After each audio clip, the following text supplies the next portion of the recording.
At mayroon pa pala akong friend na bago siya dito, yung sa umaga daw, hindi niya alam kung sinasama siya ng amo niya. Parati lang daw nagsasabi, biglaan yung amo na, let's go.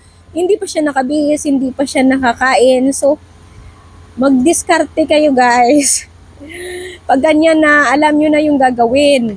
Sa gabi pa lang, prepare nyo na yung gamit nyo na susuotin. Para pag sabing let's go, paalam na kayo magbanyo. May alam nyo na kung may isusuot na kayo na damit. Or pwede rin na sa umaga, yung pwede namang panglakad na damit, yun na lang isuot nyo. Para pag sabing let's go, tara. Kasi may mga amo na biglaan yung yaya, wala ka ng time na magbihis or kumain. Pagkagising mo, magtimpla ka na ng kape dyan, biscuit, para kung sakaling let's go agad yung amo, at least may laman yung sikmura. Yun yung diskarte. Kayo na bahala mag-diskarte sa sarili nyo.